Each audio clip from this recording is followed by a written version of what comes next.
اور امام حسین علیہ السلام کو خاص وارث کہا گیا ہے انبیاء کا.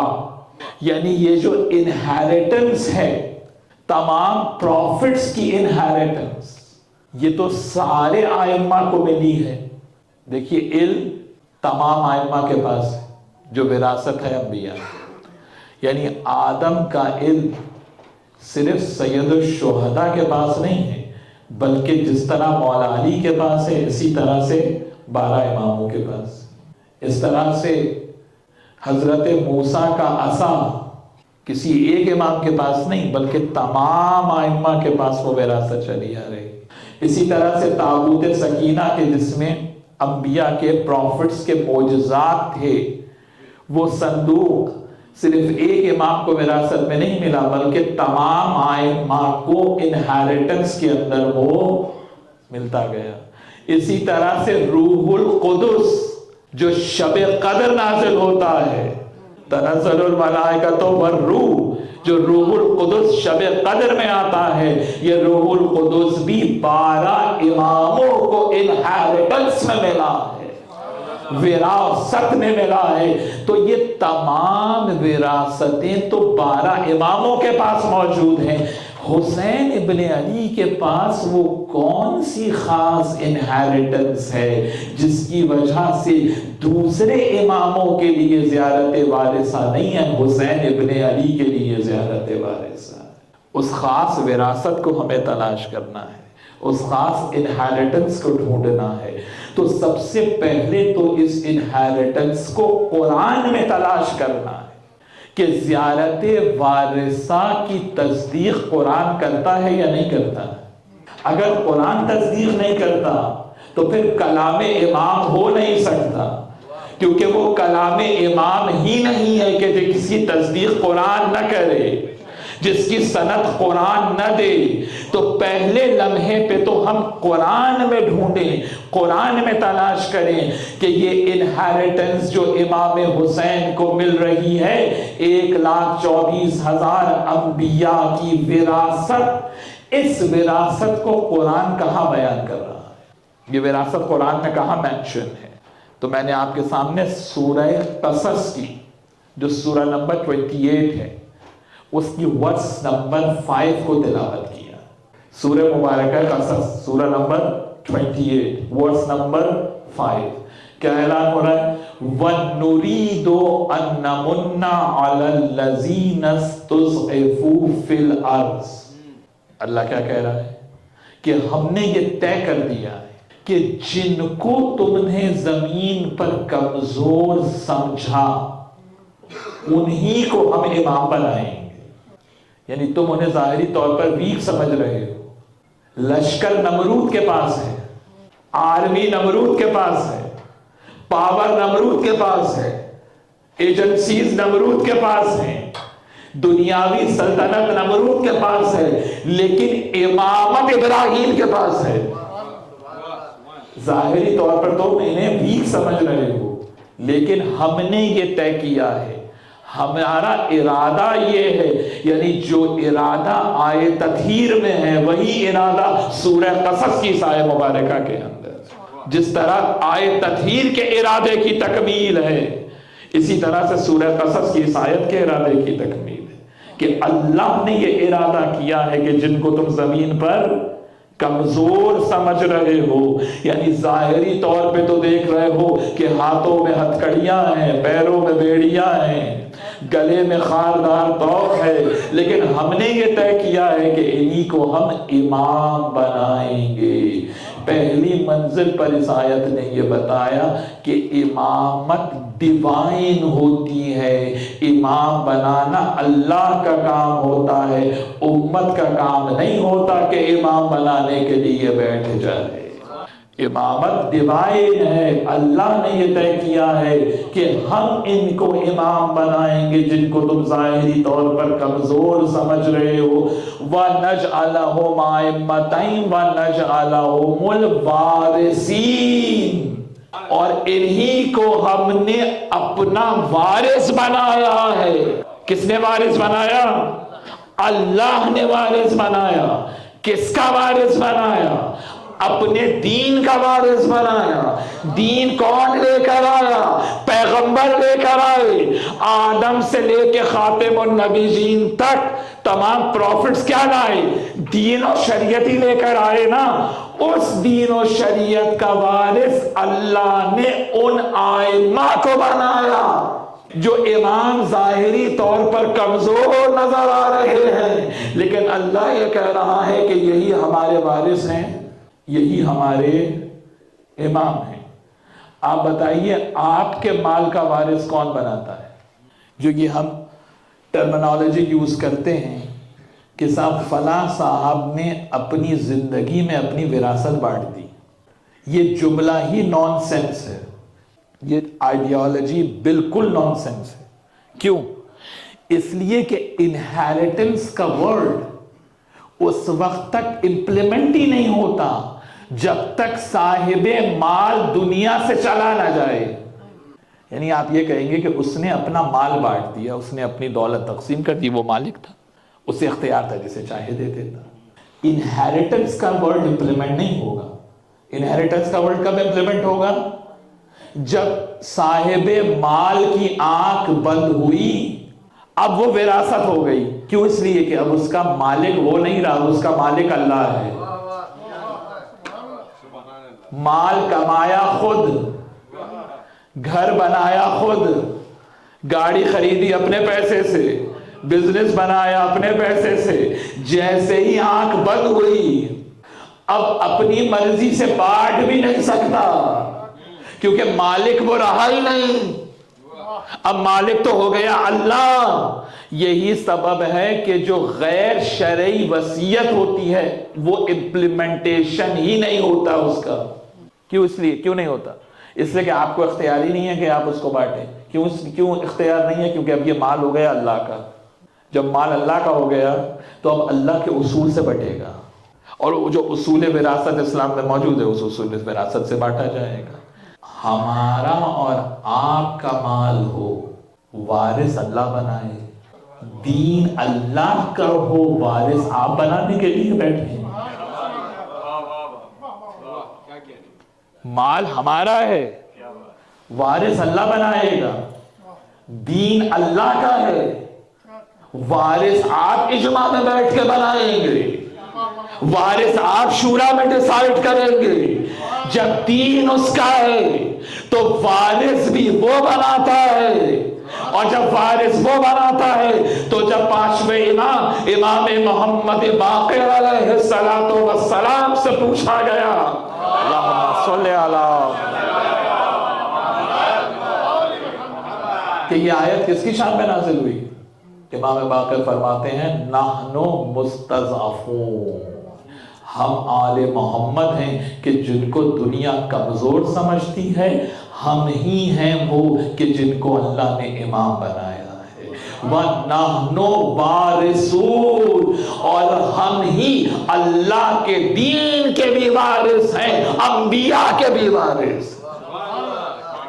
یہ انہیریٹنس ہم تک آئی ہے، اور اسی زیارت اور زیارت وارثہ دلیل ہے اس انہیریٹنس پر، کہ جو انہیریٹنس انبیاء کی ائمہ کے پاس آئی، اور اس میں کچھ وراثت وہ ہے جو سارے اماموں کے پاس ہے۔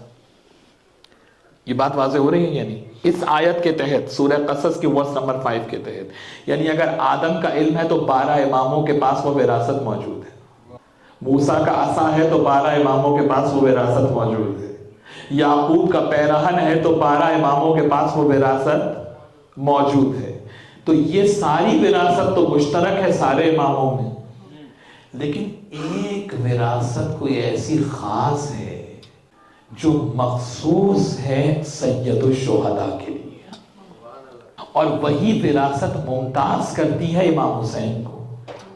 جس طرح سے 12 کے 12 امام، 14 کے 14 معصومین سفینہ نجات ہیں، آرک آف سیلویشن ہے۔ جب امام سے پوچھا گیا کہ آپ تو سب کے سب آرک آف سیلویشن ہیں، آپ تو سب کے سب سفینہ نجات ہیں، لیکن یہ خاص لقب امام حسین کا سفینۃ النجات کیوں؟ ان الحسین مصباح الہدا و سفینۃ النجات، حسین کیا ہے؟ ہدایت کا چراغ ہے اور نجات کا سفینہ ہے۔ امام نے کیا جواب دیا؟ کہ کلنا سفن النجات، کہ ہم سب سفینہ نجات ہیں، ولیکن سفینۃ الحسین اسرا و اوسع، لیکن جو حسین ابن علی کا سفینہ ہے سب سے زیادہ وسیع ہے اور سب سے تیز جاتا ہے، سب سے زیادہ کیپیشیس ہے اور سب سے فاسٹ جاتا ہے۔ اس کا معنی ہدایت تو سب سے ملتی ہے، لیکن جو سب سے فاسٹ ہدایت کا ٹریک ہے وہ یہ مجلس عزائے حسین ہے۔ جو ہے یا نہیں؟ اور سب سے زیادہ کیپیشیس ہے، سب سے زیادہ وسیع ہے، نہ جانے کتنی وسعت ہے ہمارے اور آپ کے ذہن کی وسعت ہے۔ اتنی وسعت تو ہوگی نا حسین کے سفینے میں کہ جتنی وسعت اللہ کی قدرت میں ہے کہ جس کو چاہیں بٹھا لیں۔ قیامت تک کے لیے سفینہ نجات کھلا ہے، جو چاہے آ کے بیٹھ جائے، بس ایک شرط ہے کہ جو عداوت حسین رکھتا ہے اس کے لیے دل میں سافٹ کارنر موجود نہ ہو، صرف حب حسین لے کر فرش عفا کے اوپر آئے۔ دشمنان اہل بیت کے لیے ہے یا نہیں؟ تو جس طرح سے تمام آئمہ کا سفینہ نجات ہے، لیکن امام فرماتے ہیں کہ سفینۃ الحسین اسرا و اوسع، حسین کا سفینہ سب سے زیادہ کیپیشیس ہے اور سب سے تیز جاتا ہے۔ یہی سبب ہے کہ نوح کی وراثت امام حسین کے پاس ہے۔ السلام علیکہ یا وارث نوح نبی اللہ، اے نوح کے وارث آپ پہ سلام۔ نوح کے پاس کیا کمال تھا؟ نوح کی ایج کتنی ہے؟ 2500 ایئرز۔ کتنی ایج ہے نوح کی بھائی؟ 950 سال نہیں بلکہ 2500 ایئر۔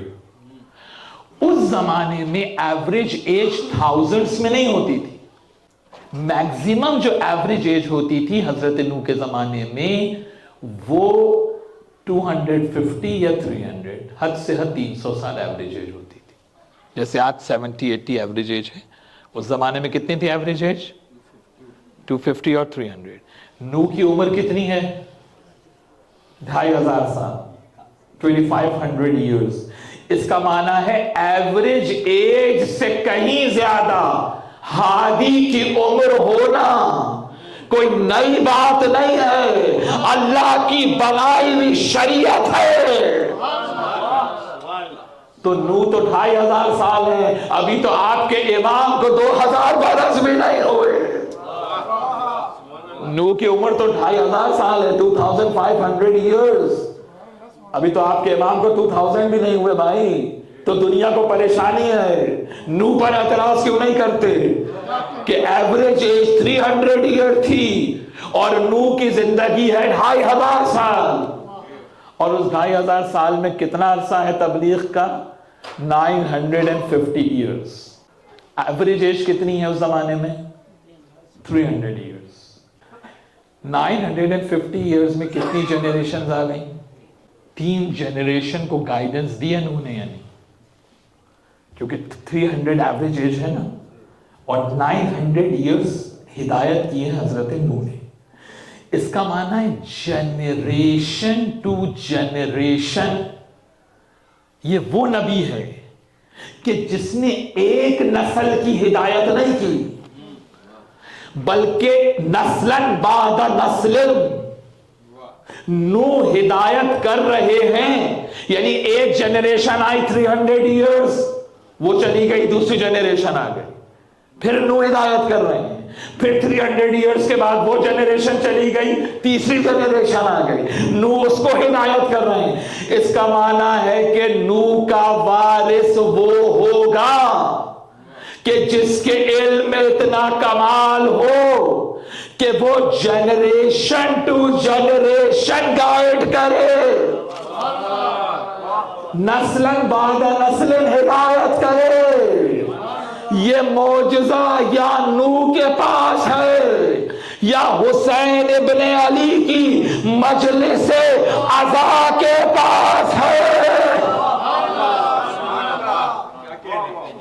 نوح کے بعد توجہ ہے کہ نہیں ہے؟ اللہم صلی علی محمد. السلام علیکہ یا وارث نوح النبی اللہ. یہ ہے وہ خاص وراثت جو 12 اماموں میں سے صرف حسین ابن علی کے پاس ہے.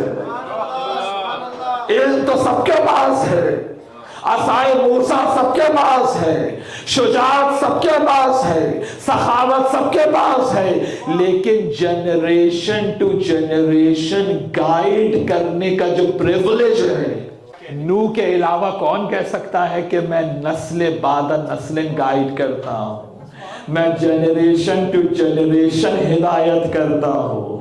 تو یہ یا نوح کہہ سکتے ہیں یا حسین ابن علی کہہ سکتے ہیں کہ جب شہزادی نے کہا بابا جب کوئی ہوگا ہی نہیں تو میرے حسین پہ روئے گا کون, تو پیغمبر نے کیا جملہ کہا, جیل بعد جیل, جنریشن ٹو جنریشن نسلیں آتی رہیں گی جو ذکر حسین کرتی رہیں گی.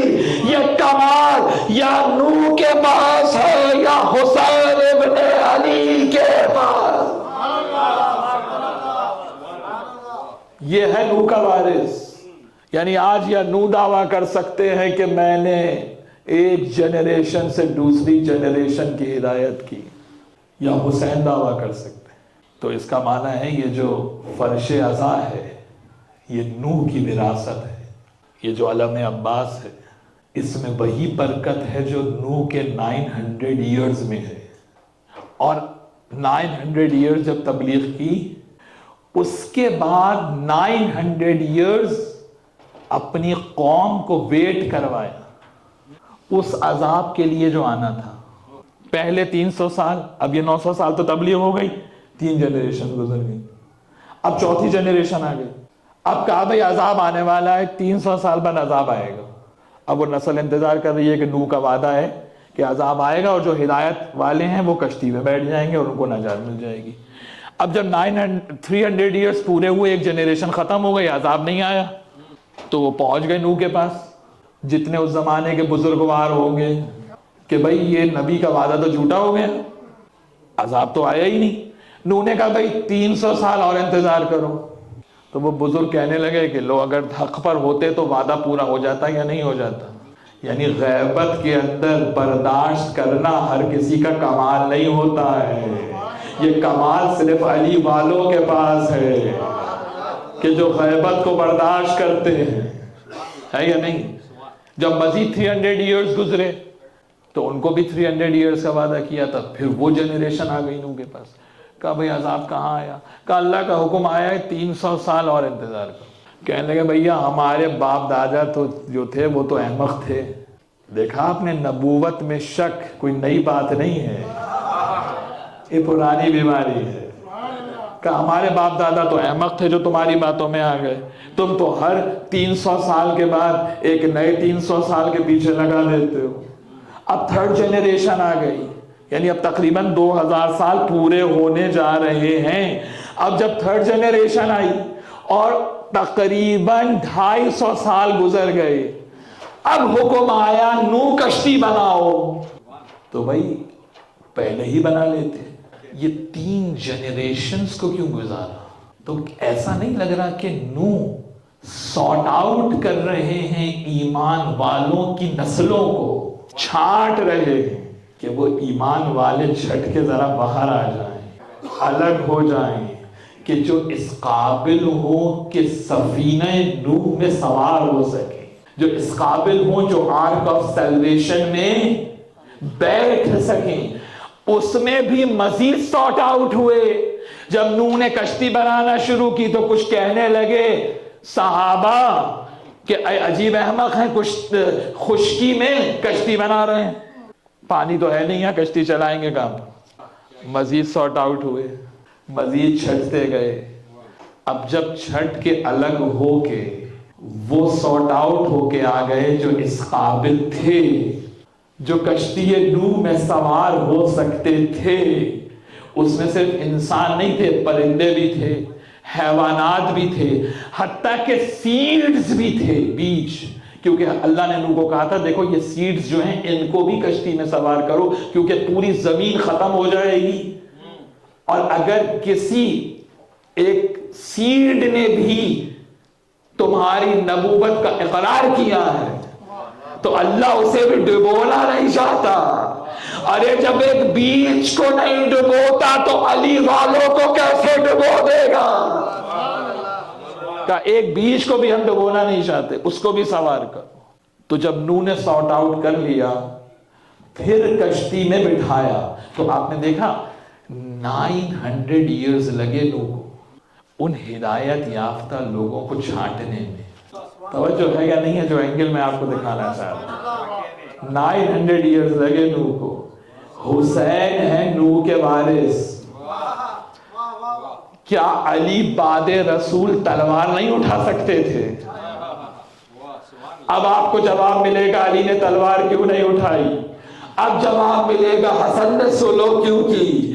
کیونکہ جس طرح نوح چھانٹ رہے تھے، سارٹ آؤٹ کر رہے تھے، اسی طرح اہل بیت بھی چھانٹ رہے تھے، سارٹ آؤٹ کر رہے تھے کہ وہ 72 آ جائیں جو اس قابل ہو کہ سفینہ حسین میں سوار ہو سکے۔ جس طرح سے نوح نے 900 برس جو کام کیا، حسین ابن علی نے فقط 60 برس میں کر لیا، اور پھر کہا کہ میں جانتا ہی نہیں کہ جیسے صحابی میرے ہیں، مولا حسین فرماتے ہیں کہ میں جانتا ہی نہیں کہ جیسے صحابی میرے ہیں ایسے باوفا صحابی کسی کو بھی ملے ہو۔ یہ جملہ کس کا ہے؟ مولا حسین کا ہے۔ جو آپ جملہ سنتے ہیں نا کہ امام نے کہا کہ جیسے صحابی میرے ہیں، نہ میرے بابا علی کے ہیں، نہ میرے نانا رسول اللہ کے ہیں، یہ ذاکری کا جملہ ہے۔ مفہوم ٹھیک ہے، لیکن یہ ذاکری کا جملہ ہے۔ مولا حسین کا جملہ یہ ہے کہ میں جانتا ہی نہیں کہ میرے صحابہ سے زیادہ، میرے اصحاب سے زیادہ بھی باوفا اصحاب کسی کے ہیں۔ امام یہ جملہ کہہ سکتا ہے کہ میں جانتا ہی نہیں؟ وَكُلَّ شَيْءٍ أَحْصَيْنَاهُ فِي إِمَامٍ مُبِينٍ۔ امام تو کل شے کا علم رکھتا ہے۔ جب امام کہہ دینا کہ میں جانتا ہی نہیں، تو اس کا معنی یہ ہوتا ہے کہ وہ شے وجود ہی نہیں رکھتی۔ اب امام حسین کہہ رہے ہیں کہ میں جانتا ہی نہیں کہ میرے اصحاب سے زیادہ خیر پر کسی کے صحابی ہیں۔ آپ نے دیکھا جس طرح سے نوح علیہ السلام نے سارٹ آؤٹ کیا اپنے اصحاب کو، اسی طرح سے حسین ابن علی نے سارٹ آؤٹ کیا اپنے اصحاب کو۔ فرق اتنا ہے کہ جب نوح نے کشتی بنائی تو بنا تو لی، لیکن اب سوچ رہے ہیں کہ یہ جو میں نے اس کے دروازے بنائے ہیں یہ کھلیں گے کیسے؟ بھائی ڈورز تو بنا لیے، کنسٹرکشن تو ہو گئی، اب یہ دروازے کھلیں گے تو وہ سارے آ کے بیٹھیں گے نا بھائی۔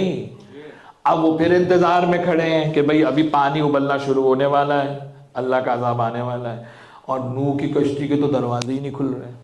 اے بھئی اب ہوگا کیا؟ جبرائیل نازل ہوا، کہا کہ یہ 5 نیلز ہیں، ایک ایک نیل پہ ایک ایک نام لکھا ہوا ہے، کہا ایک ایک نیل ایک کونے میں لگاتے جاؤ۔ پہلی نیل محمد مصطفیٰ کے نام کی لگائی، اللہم صلی علی محمد۔ دوسری نیل علی مرتضیٰ کے نام کی لگائی، اللہم صلی علی محمد و آل محمد۔ تیسری نیل حسن مجتبیٰ، اللہم صلی علی محمد و آل محمد۔ ایک نیل شہزادی فاطمہ زہرا سلام اللہ علیہ، اور آخری نیل لگائی اس کے نام کی جو 1,24,000 انبیاء کا وارث ہے۔ جیسے ہی نام حسین کی نیل کو لگایا، میخ کو لگایا کشتی نوح میں، سارے دروازے کھل گئے، اور جتنے بھی مفلحین تھے نوح کی قوم کے وہ سفینہ نوح میں سوار ہو گئے۔ اب مجھے دنیا اتنا بتا دے، جن کے نام سے کشتی نوح کے دروازے کھل جائے، کیا مومن کے لیے جنت کے دروازے نہیں کھل جائے؟ کشتی نوح کے دروازے کھل جائے۔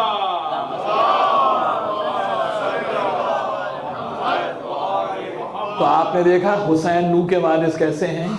اب جب پڑھیں السلام علیکم یا وارث نوح نبی اللہ، تو معنی کیا ہے؟ جس طرح نوح نے جنریشن ٹو جنریشن ہدایت کی، اسی طرح یہ فرش عزا جنریشن ٹو جنریشن ہدایت کر رہا ہے۔ اور یہ ہدایت ہم نے اور آپ نے نہیں بنائی ہے، آپ کے کندھوں پہ تو یہ پریولیج ہے کہ آپ اس وراثت کو آگے لے کے جا رہے ہیں۔ دیکھیے منتقل تو خود بخود ہوتی ہے، اس میں ہمارا اور آپ کا کمال نہیں۔ اب اس کا معنی ہے کہ جب ایک ماں اپنے بچے کو یا حسین سکھاتی ہے تو یہ در حقیقت حضرت نوح کی وہ وراثت ہے جو حسین ابن علی تک آئی ہے۔ اب جب بچہ گرا اور ماں نے کہا یا علی مدد، تو یہ ریچول نہیں ہے، وراثت حسین ابن علی ہے۔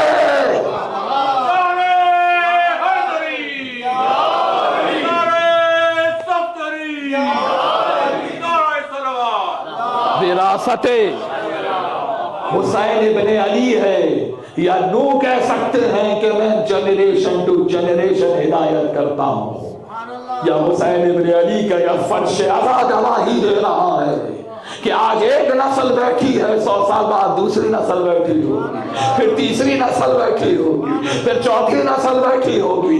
فرق صرف اتنا ہے کہ نوح کی کشتی بنی اور اللہ سے کہہ رہے ہیں میرے بیٹے کو تو بچا لے۔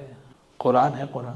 اور یہی غزوہ احد میں نبی نے کہا تھا اپنے پیاروں سے، کیا تم بھی اسی طرح پہاڑ پر جان بچانے گئے تھے جیسے نوح کا بیٹا پہاڑی پہ چڑھا تھا؟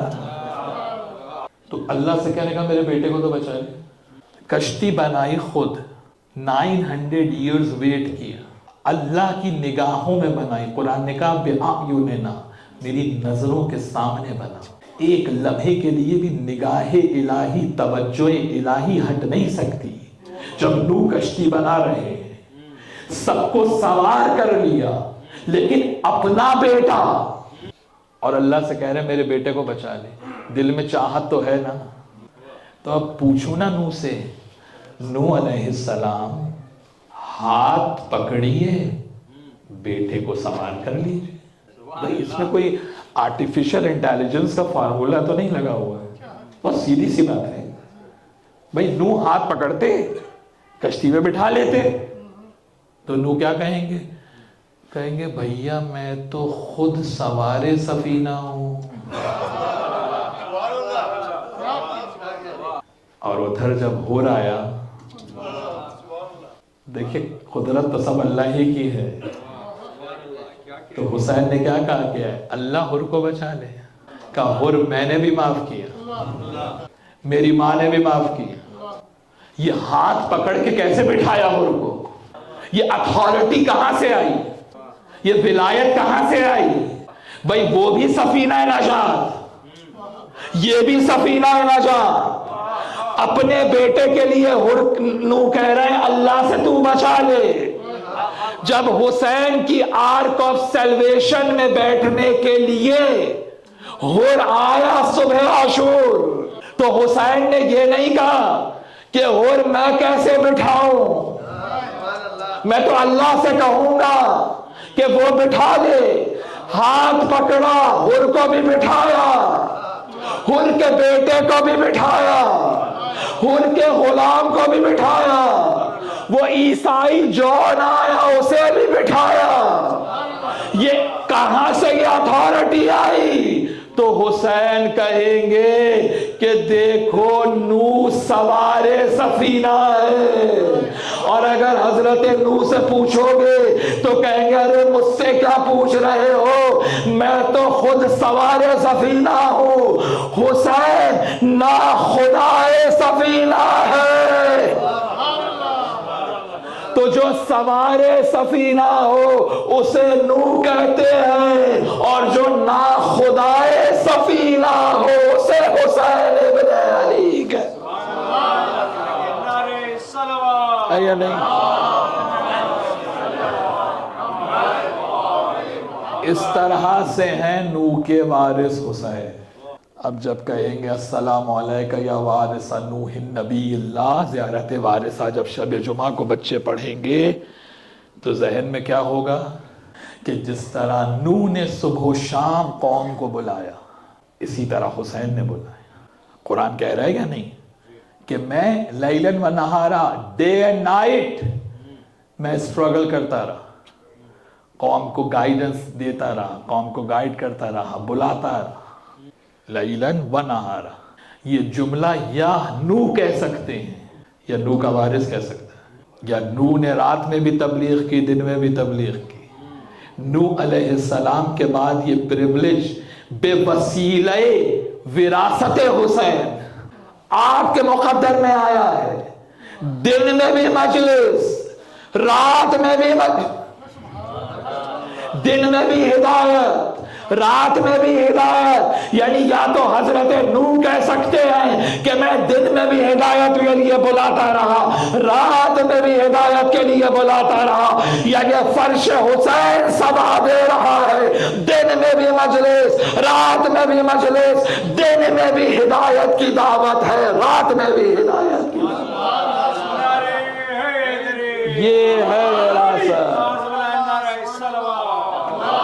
یہ ہے نوح کی انہیریٹنس، جو انہیریٹنس حسین ابن علی تک آئی۔ اور اسی انہیریٹنس کا یہ کمال ہے کہ صرف اور صرف 11 خطبے، 11 سرمنز حسین ابن علی نے ڈے آف عاشورہ دیے۔ میں مدینے سے چلتے وقت کی بات نہیں کر رہا ہوں، صرف آن دی ڈے آف عاشورہ 11 خطبے حسین ابن علی نے روز عاشور دیے۔ انگریزی ہو، اردو ہو، فرینچ ہو، چائنیز ہو، پشتو ہو، کوئی زبان ہو، کتنے خطبے آج تک پڑھے گئے ہیں۔ زبان سے کوئی ریسزم نہیں ہے بھائی، مسئلہ یہ ہے کہ فرش ازا سے لے کے کیا گئے۔ کتنے خطبے پڑھے گئے ہیں بھائی آج تک؟ شب عاشور خطبوں پہ خطبے۔ تو یہ ہے نا نوح کا وارث، رات میں بھی ہدایت دیتا رہا، دن میں بھی ہدایت دیتا رہا۔ اور حسین 7 محرم کے پیاسے نہیں تھے، 2 محرم کے پیاسے، کنٹینس خطبوں پہ خطبے، خطبوں پہ خطبے۔ کیوں؟ اس لیے کہ میں نوح کا وارث ہوں۔ جس طرح نوح نے آخری وقت تک ہدایت کی، اسی طرح سے حسین نے بھی آخری وقت تک ہدایت کی۔ جس طرح سے نوح کا سفینہ کھلا ہوا تھا، اس طرح سے حسین کا سفینہ نجات بھی کھلا ہوا ہے۔ حسین کا آرک آف سیلویشن بھی کھلا ہے، اوپن ہے، سب کے لیے ہے۔ لیکن شرط ایک ہے کہ عداوت اہل بیت رکھنے والوں کے لیے دل میں سافٹ کارنر نہ ہو، زہرا کے قاتلوں کے لیے دل میں سافٹ کارنر نہ ہو۔ یہی سبب ہے کہ زیارت عاشورہ میں جہاں تولا ہے وہیں پہ تبرہ ہے۔ اور یہ ہے counter narrative. Counter narrative, counter narrative سمجھتے ہیں بچے؟ کسے کہتے ہیں کاؤنٹر نیریٹو؟ دیکھیے، ایک تو نیریٹو وہ ہوتا ہے جو پاور، جس کے پاس پاور ہوتی ہے اس میڈیا سے وہ نیریٹو آتا ہے، وہ اس کو جس طرح سے چاہیں بلڈ کر لیں۔ بھائی بڑے چینلز ان کے پاس، جناب موسٹ سبسکرائب یوٹیوب چینلز ان کے پاس ہیں، بھائی 10 ملین سبسکرائبرز ہیں جس کے، اب وہ جو چاہے بیان کرے تو وہی جو ہے وہ پبلک کے اندر جائے گا۔ جس بیچارے کے 1000 سبسکرائبر ہے اس کی کون سنے گا بھائی؟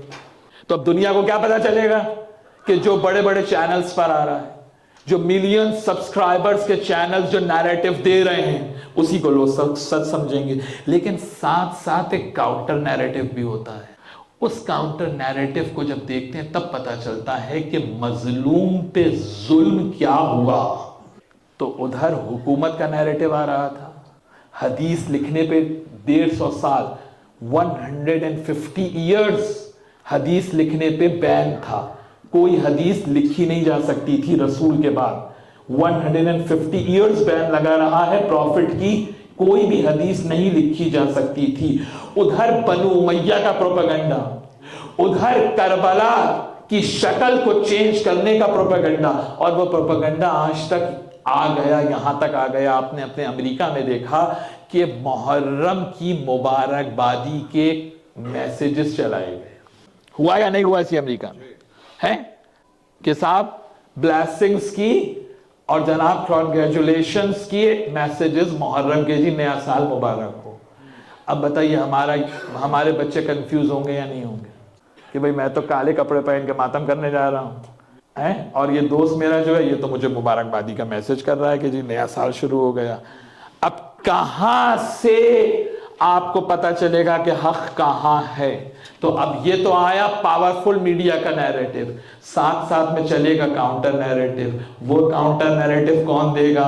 وہ امام صادق دیں گے، اور اس کاؤنٹر نیریٹو کو زیارت وارثہ کہا جاتا ہے، اس کاؤنٹر نیریٹو کو زیارت عاشورہ کہا جاتا ہے کہ ایک طرف جب وہاں سے پاورفل میڈیا آپ کو جو ان کے پاس حکومت ہے، پاور ہے، اقتدار ہے، وہ کربلا کو مٹانا چاہتے ہیں، تو جب بھی محرم کے آغاز میں آپ کو کوئی مبارکبادی کا پیغام دے تو پریشان نہ ہو، زیارت وارثہ مددگار بن جائے گی، زیارت عاشورہ مددگار بن جائے گی کہ ھذا یوم فرحت بہی آل زیاد و آل مروان۔ میرے شیعوں یاد رکھو، عاشور کی مبارکباد وہی دے گا جو ابن زیاد کی اولاد ہوگا، جو مروان کی اولاد۔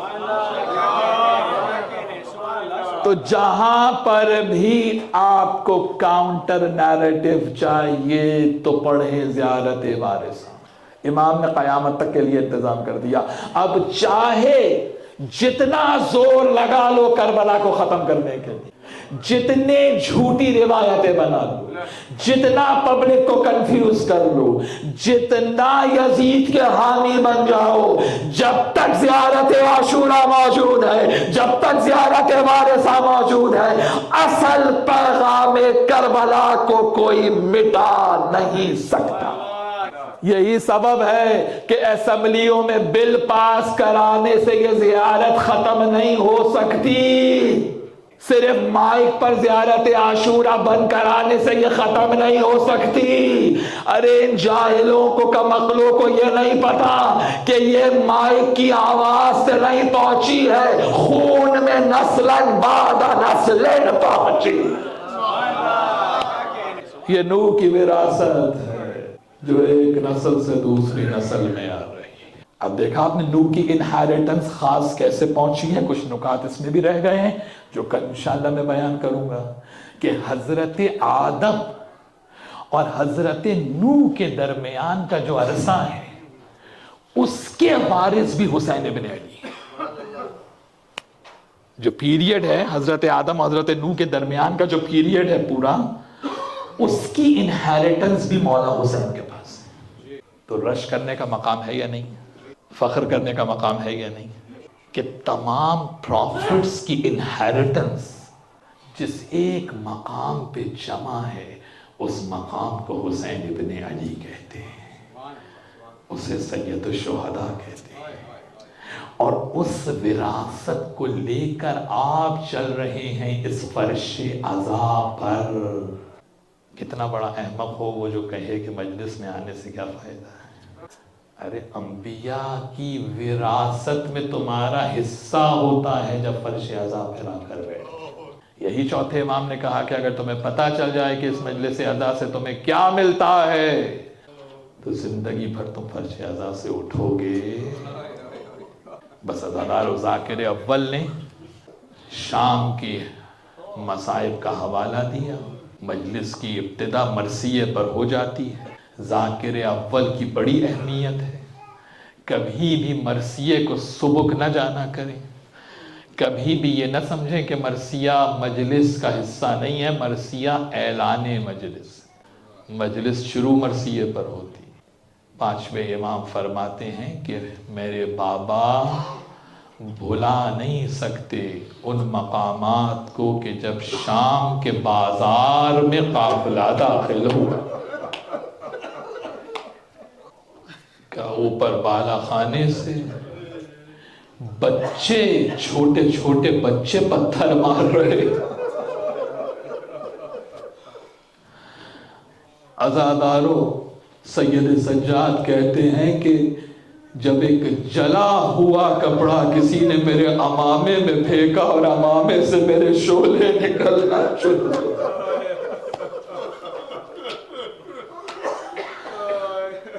امام فرماتے ہیں کہ میرے بابا بھلا نہیں سکتے جب ہم دربار میں داخل ہوئے تو ندا دی گئی، ارے یہ جوان اور کنیزیں ہیں کیا بیچنے کے لیے لائے گئے؟ کہ ہمیں وہاں بٹھایا گیا جہاں غلاموں کو بٹھایا جاتا. جب پہنچا نا قافلہ تو ایک مرتبہ ہند، اب مجھے نہیں معلوم، تاریخ میں نہیں ہے کہ ہند کیسے معاویہ زبردستی میں آ کے لے گیا یزید کے لیے، لیکن ہند وہ ہے جسے شہزادی زینب نے پردہ کرنا سکھایا ہے. بچپنے میں بہت بیمار رہتی تھی. کسی نے کہا جاؤ رسول کے پاس، رسول کے نواسے سے دعا کر. عزادارو، مولا حسین نے صرف حسین کا دست مبارک رکھا اور ہند کو شفا مل گئی. ایک مرتبہ ہند نے شہزادی زینب سے کہا بی بی کوئی نصیحت فرما دیجئے، کوئی ایسی چیز سکھا دیجئے جو قیامت تک کے لیے میری نجات کا باعث بن جائے. بی بی کہتی ہے ہند اگر چاہتی ہے تو پردہ کرنا سیکھ لے. عزادارو، جب ہند سے کہا گیا نا کہ باغیوں کا لٹا ہوا قافلہ آیا ہے، کیا تو تماشا دیکھنے نہیں جائے گی؟ کہا میں چلوں گی. عزادارو، تخت لگایا گیا. ہند آ کر تخت پر بیٹھی. باریک نقاب اس کے سر کے بڑی ہوئی تھی. ایک مرتبہ شہزادی زینب نے شہزادی ام کلثوم کو کہا بہن دیکھ رہی ہوں تخت پہ کون بیٹھا ہو. شہزادی ام کلثوم کی سیرت میں لکھا ہوا ہے کہ جب علم عباس واپس آ رہا تھا نا، اور ایک مرتبہ شہزادی سکینہ نے پوچھا تھا کیا میرے چچا کا علم آ گیا، تو شہزادی ام کلثوم نے کہا تھا بیٹی عباس کے جانے کے بعد میری نگاہیں اب کام نہیں کر. بی بی ام کلثوم کو نظر نہیں آتا تھا. ایک مرتبہ شہزادی زینب نے کہا ارے وہ بیٹھی ہے تخت پہ جسے ہم نے پردہ کرنا سکھایا.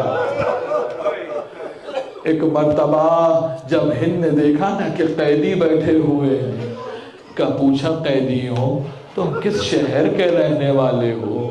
بی بی زینب کہتی ہیں ہم مدینۃ الرسول سے آئے. ہند کرسی پہ بیٹھی تھی، زمین پہ بیٹھے.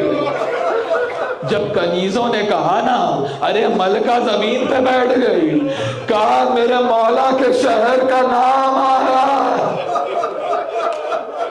یہ میرے مولا کے شہر کے نام کا احترام ہے. ایک مرتبہ ہند پوچھتی ہے بی بی مدینے سے آئی ہو، میرے مولا حسین کی کیا خبر ہے؟ کہ میں ہر جمعرات کو اپنے مولا حسین کی نیاز دیتی ہوں، اپنے مولا حسین کی صحت کی دعا کرتی ہوں، سلامتی کی دعا کرتی ہوں. اور اس کے بعد پوچھتی ہے بی بی میرے مولا حسین کا بیٹا ہے جو ہو بہو شبیہ پیغمبر ہے، جس کا نام علی اکبر ہے. کبھی بھی اب تو وہ شادی کے قابل ہو گیا ہوگا. ایک مرتبہ کہتی ہے بی بی میرے عباس مولا کی کیا خبر؟ عزادارو ایک ایک کا نام لیتی گئی اور پوچھتی گئی. جب سب مردوں کے نام لے لیے نا، ایک مرتبہ شہزادی نے کہا بی بی کیا تو اپنی شہزادی کا نام نہیں لے گی؟ بس یہ جملہ کہنا تھا، ہند جلال کے عالم میں کھڑی ہو گئی. کہا بی بی اپنی زبان رو، ارے یہ شرابی کا دربار یا میری شہزادی کا نام ہے. ارے وہ عباس کی بہن ہے. بس یہ جملہ سننا تھا. شہزادی زینب نے ذرا سا بالوں کو ہٹایا. کہا ہند زینب نے تجھے پردہ کرنا سکھایا، آج وہی زینب بے چادر و اخلا. جیسے ہی زینب کا نام آیا، ہند نے سر سے چادر اتار کے پھینکی، بھاگتی ہوئی بی بی کے قدموں پہ اپنے آپ کو گرا لیا. جب یزید نے دیکھا نا کہ اس کی زوجہ بغیر چادر کے نامحرموں کے مجمع میں آ گئی، اپنی عبا لا کے ہند کے سر پہ ڈالی. کہ تجھے شرم نہیں آتی؟ تو نامحرموں کے مجمع میں بے چادر کے آ گئی. ایک مرتبہ یزید کی عبا کو اتار کے پھینکا. کہ تو کتنا بے غیرت ہے، ارے میری چادر کا تو خیال ہے. آل محمد جنہوں نے ہمیں پردہ کرنا سکھایا، وہ بے چادر و مخلا.